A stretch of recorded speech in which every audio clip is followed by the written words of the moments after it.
Welcome to the world of Oriental martial arts. Now, for the first time, you can become a student of James H. Coffman, 7th degree black belt, right in your own home. Let's take a brief look at the first 8 instructional tapes taught by Sensei Coffman and produced by Creative Images.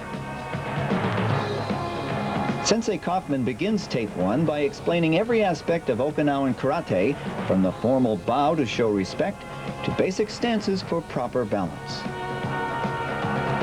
Also shown are basic exercises to increase flexibility. You will learn in detail proper blocking and punching techniques to improve your ability. Sensei Coffman is noted for his kicking ability. He has exceptional speed and power, and he will share this knowledge with you. Self-defense is one of the most sought-after benefits of karate training. In tape 1, Sensei Coffman demonstrates how these basic karate techniques can be applied to real-life situations. This tape ends with Sensei Coffman teaching Pinyon 1, the first basic kata. Katas are ancient fighting movements put together to develop proper balance, speed, power, and coordination. Tape 2 deals with the importance of karate basics. Sensei Coffman increases the difficulty in all aspects by combining techniques. Greater emphasis is placed on exercises to increase your strength and flexibility.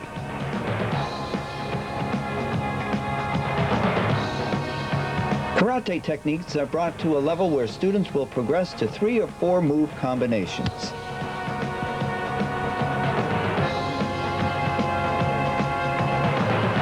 Included in tape 2 is the second empty hand kata, Pinyon 2. Tape 3 brings all the knowledge you've gained through tapes 1 and 2 together to test your ability. This tape is a total workout with little verbal instruction. You've become part of the class, participating as a student in a class environment.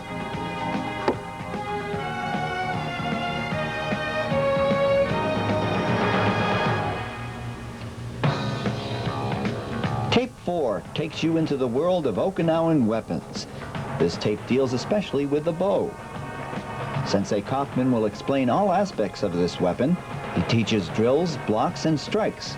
And from these basics, he teaches you how to fight with this ancient weapon.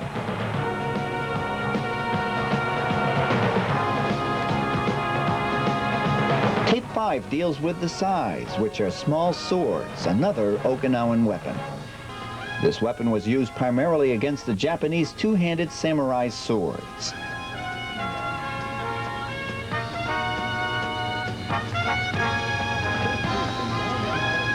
Tape 6 deals with the nunchako, one of the most popular Okinawan weapons.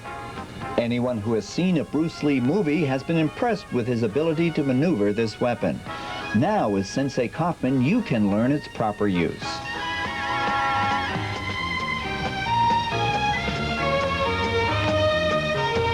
Tape 7 is for women. This tape has all the elements needed for one's own self-defense. Sensei Coffman has included in this tape several techniques to develop women's self-defense, and ending with a workout to build stamina and flexibility. Tape 8 is for children. This tape will show you how to train your child at home. It has a slow-paced exercise routine and teaches the first 2 katas, Pinyon 1 and 2.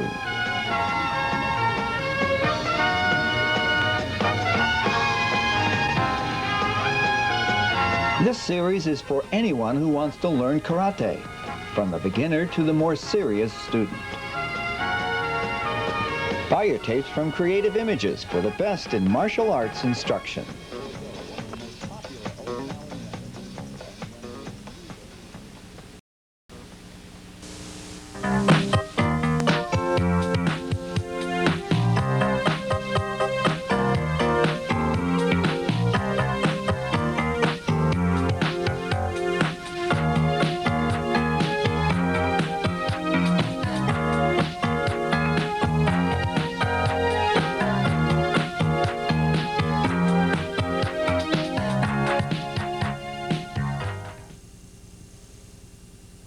Welcome to tape 5. Tape 5 is the second weapons tape. The sai.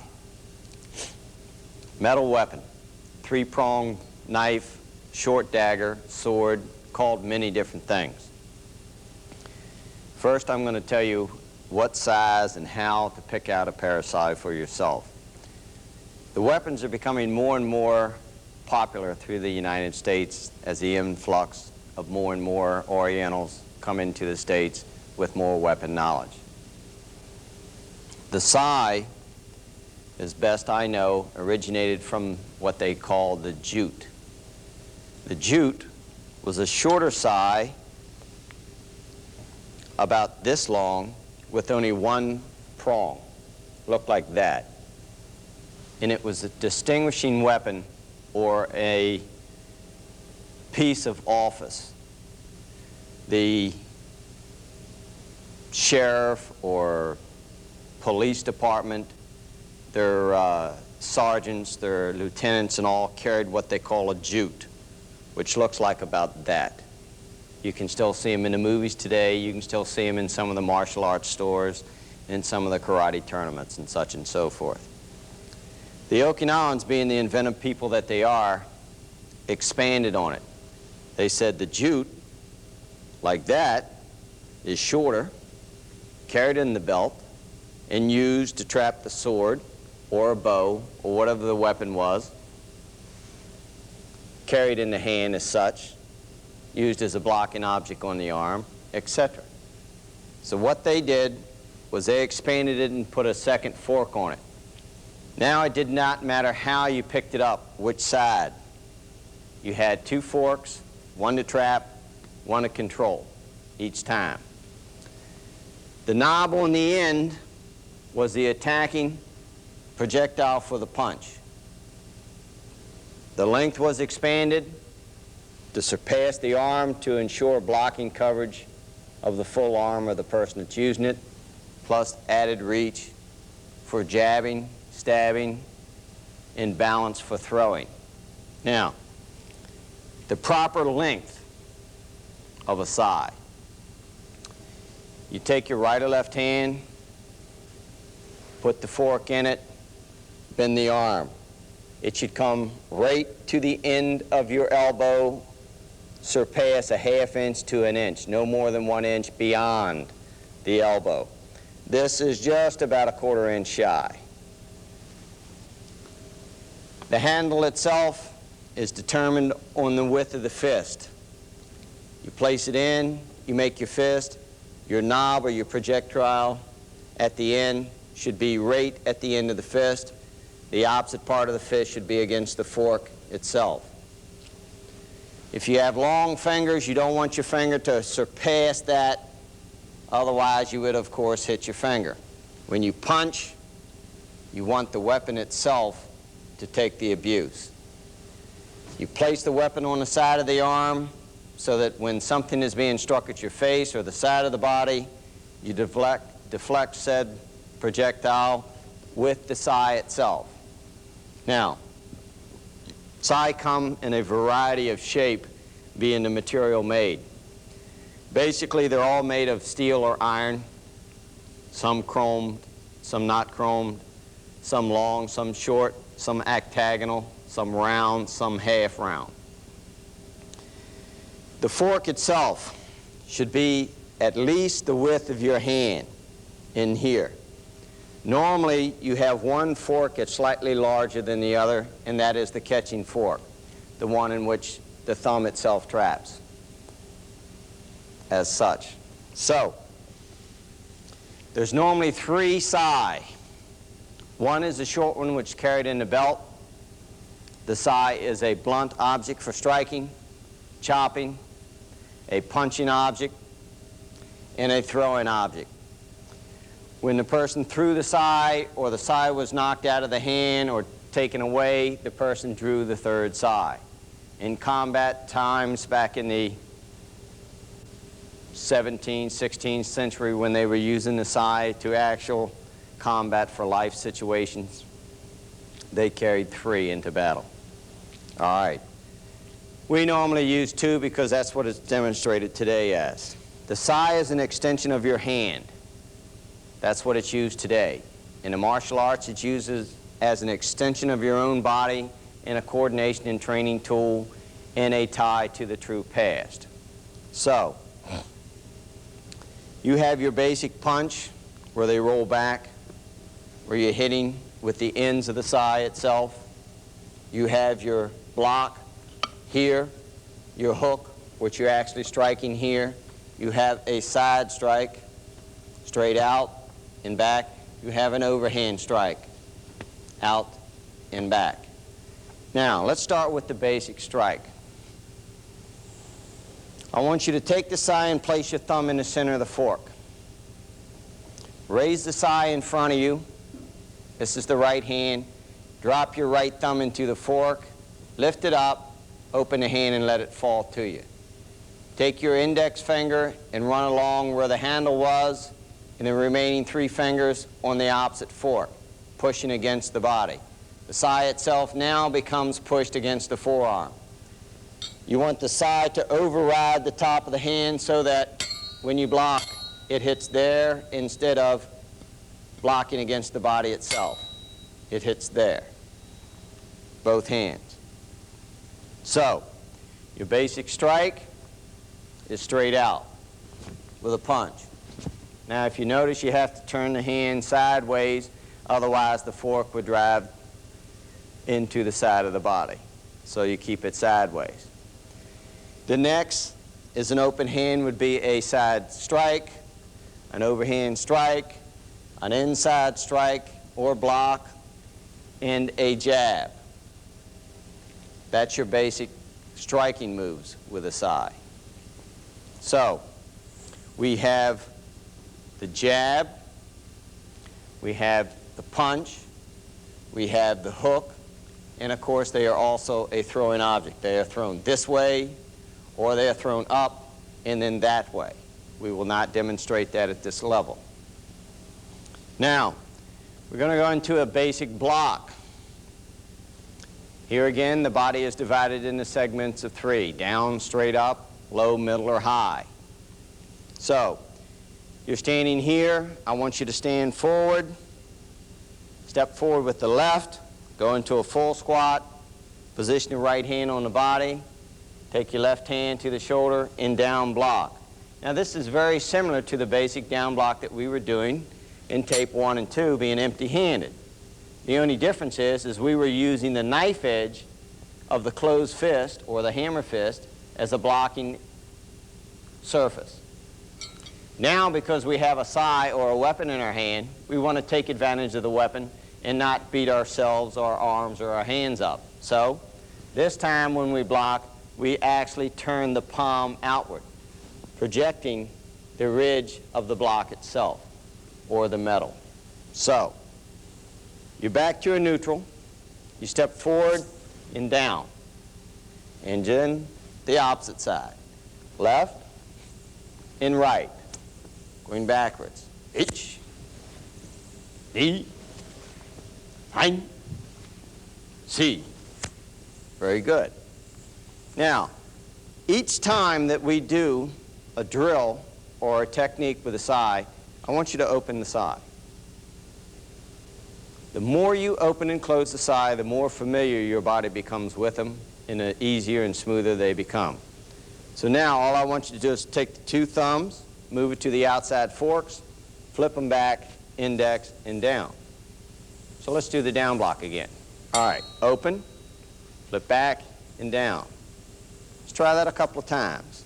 Open, roll back, down, open, back, down, open, back, down. Becomes very easy after a while. Let's do the down again. H, down, D, expose the sai. Hein, going back. Si, hold, look. Very good. Relax, open the sai. Now let's elevate into the middle, the midsection of the body. Again, thumbs to the outside, roll back and down. This time go underneath and curl palm out.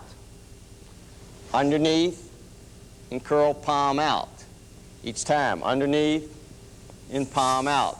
Again, deflecting surface is side of the weapon, not your arm, not the arm.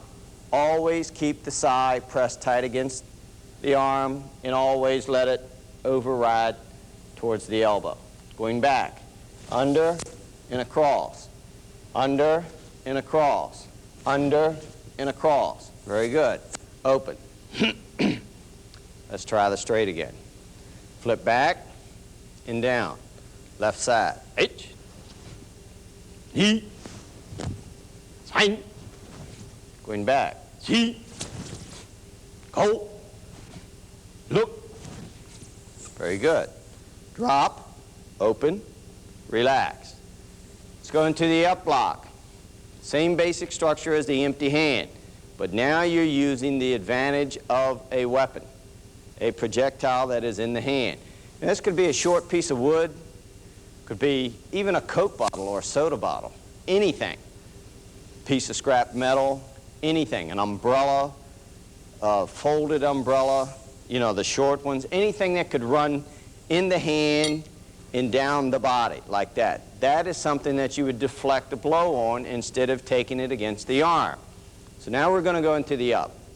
Roll back and down. Up block. Under and up. Under and up. Under and up. Now you keep this at an angle so it'll run off. Whatever hits will run away. Will run away. And going back. Hey. He. Hang. Good. Relax and open. All right, now let's try it by the count. Up blocks. Thumbs to the right and left, respective. Roll back and down, left. H. D. Hang. Going back. See. Go. Look. All right, ready position. Open. Down. Very good. Now let's move progressive. Down, straight, up. Roll back, down, down, straight, up. Going back, down, straight, up. Very good. Open, relax. Roll back by the count. Down, straight, up. Hitch. Knee. Sign. See. Go. Look. Very good. Very good. Now I'm going to give you one more inside block. Roll back. This time, just like the empty hand. Inside. Inside. Again, we're blocking with the weapon. With the weapon. Each time. Across the middle of the body. This would be for a jab. Open. Roll back. All right, let's try it by the count. Hitch. Knee. Hang. See. Go. Look. Ready position. Very good. Now, let's move into a block counter. Start with a down. Thumbs out. Roll back. Protect, guard, down block. Just block the punch of the kick, drive the right one into the chest, face the sternum. Down block, punch. Down block, punch. Going back, down, punch. Down, punch. Down, punch. Now we're doing these slow so that you can see them. It's a good training pace. And you know when something happens and you block with these, you're going to have to strike hard and fast. That's common sense. That should not have to be told. Let's go on to the straights. Flip back. Straight block, strike. Straight block, strike. Straight block, strike. Going back. 1, 2, 3. And open. Good. Now, this is a close hand strike. Let's roll and go into the up. Up block.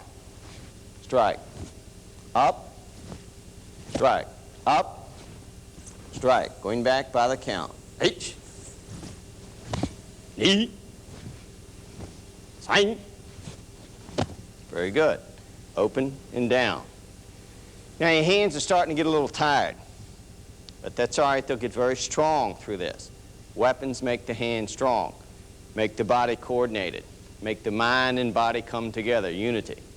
An extension of your own reach. That's what you have to think of when you're using a weapon. Roll, down, straight, up. Down, straight, up. Going back, down, straight, up. All right, open, down. Now we showed you the second type of inside block. Let's do that one. Roll, down. Inside, punch. Inside, punch. Inside, punch. Going back. In, punch. In, punch. In, punch. All right, open. Good. Now, the proper way in which you fight with the sai is one open and one closed. Now, later we're going to demonstrate why one is preferred open and one is preferred closed. Right now, it's a little vague because we're just learning what the use of the weapon is. Once you're familiar with it, it'll become very obvious. Now this time, I want you to down block, and your strike becomes the jab.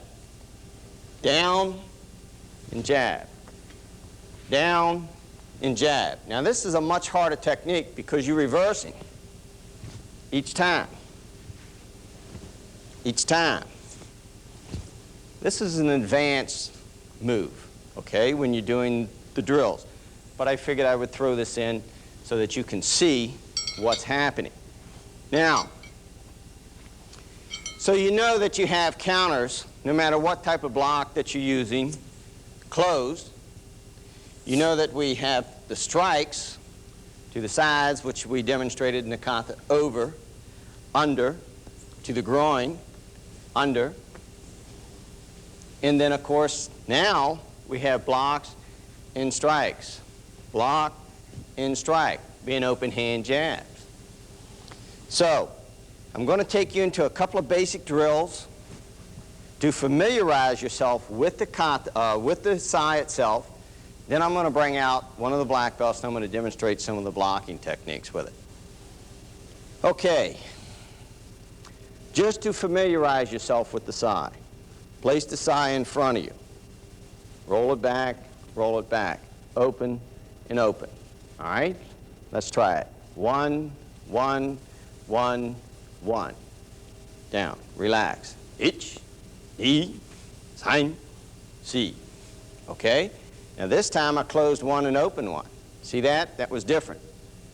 Hitch, ni, san. Now this is the change. Si. Okay? So now I want you to open one and close the other at the same time. This is going to make you very comfortable with this eye each time. Okay? It's a basic drill. Now, to familiarize yourself with the strike, I want you to come to the inside and strike. Inside and strike. Just sort of a roll. That's all. Just roll. Over. Out, back, out, back, out, back, out, back. Each time. When you strike now, when you strike, your thumb hits in the center so that when you trap, whatever it is that you're trapping does not mash your thumb. Never put your thumb inside the fork. Because if you block a bow or something, you're going to end up carrying it home in a box. It goes on the center rung of the sai. All right. Now, the sai are heavy because they're steel and they're slippery because of the sweat in your hands. So, we've done the over. Now we're going to do the side. So you open it to the side. to the side, to the side, to the side. Each time the thumb goes on the center prong. Each time. Just set, stand, walk, step forward, backwards, and just do these drills. Okay. To the side. Just take it over, back, down, over, back, down. 1, 2, 3, 4, 5, and pretty soon you can go 1, 2, 3, 4, 5. Or you can go doubles and back each time. Together. Each time. So these are just basic drills. Then you want to try the chops. Down, down, down, down, to the side, side, side, to the knees, to the knees, to the knees. Okay. That'll give you the basics in your blocks, in your strikes, with a sigh. Now I'm going to bring one of the black belts out.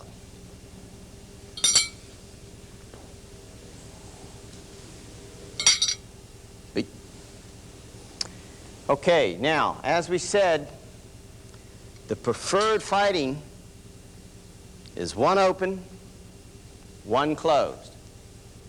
So, this man is going to step forward and strike me in the side of the face with the bow, ball, bat, piece of wood, his hand, club, whatever it is. So he steps forward, controlled, and that's where he's going to hit you. All right? So, as he steps forward, you just simply block. Now this is for that. That's the jab, right? So he comes in, you block, immediately jab. Well, you say, well, why doesn't he hit you with the other side? So he strikes. When he goes to strike, you're catching the fork here. So he can't. So now you're stabbing him here. If it was an advanced level, he would strike, and you would stab him at the same time that you struck. Let's say it was in the reverse. He strikes. All you do is you'd grab the fork, take it down, and now you'd slap him across the face with it. Come back or hit him here. So you have one open, it comes. All you do is trap here, throw, free it up, cut him there, and cut him back. All right? So it doesn't matter. He strikes. You strike down with a fork, take it over, and back. If it's closed, it's back, trap, here, now into the other one. But you have the bow here. You let go, and you have it here. All right? If he strikes at the knees, it's here, up into the hand. He strikes at the face, there, take over, and back. Each time. Strikes at the knee, strikes at the face, over, back, and then across. The other one is always open or closed, depending on what you want. A good sharp blow in the muscle will make this man drop this weapon. So, if he comes straight down on top of the head, you just block here. Jerk it down, come back up, and back down on it. All different types. He comes at the face, the two, and back. We'll do that again, the face, and across. So there's many, many, many different ways. Again, here, and of course you're here, in here, or what have you. Does not matter whether you use them open or closed. If he comes straight into the chest, it's here, he goes to hit you again, you trap, he can't hit you. You hit him, you've got all the reach you need. If he goes to kick, take it down, and at the same time that you take it down, you bring the end back up into the face. Or when you take it down, you come back this way and hit him. So it's plenty. So you have one, the side strike, here, open fork and back. Two, the side strike, closed with the strike here. Three, the inside, here, the same. and you come across. All right? You have your up over top the head, there. You have your up over top the head, here, with the other hand and down.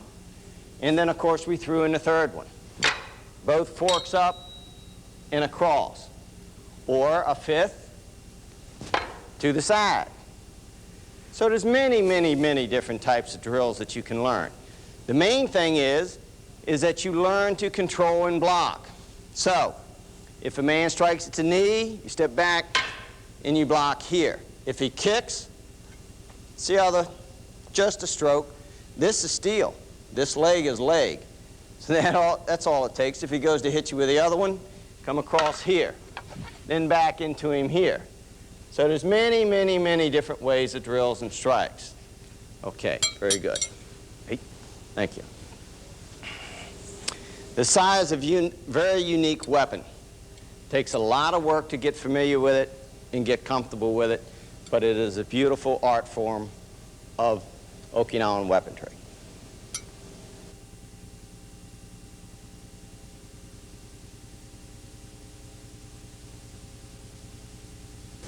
Anonkusai.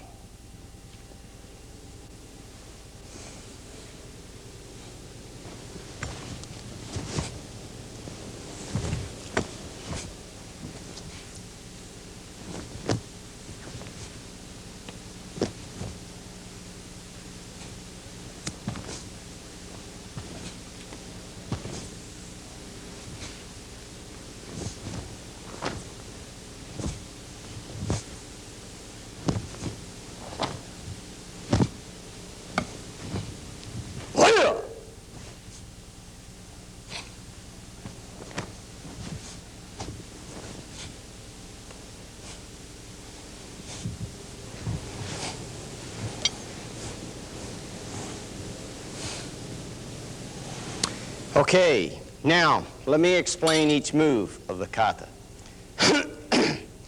Have to remember, kata, simulated fighting moves, set patterns, blocks, and strikes. The on-guard position, the respect, the bow, step away from your opponent. Your opponent comes from the left first, my left, as he strikes. Spin and block, reblock. To the right side, open hand block, closed hand block. Step to the left, block a punch, strike him. Hit him twice. To my rear, block a straight punch, strike him. Overhand strike. Overhand strike.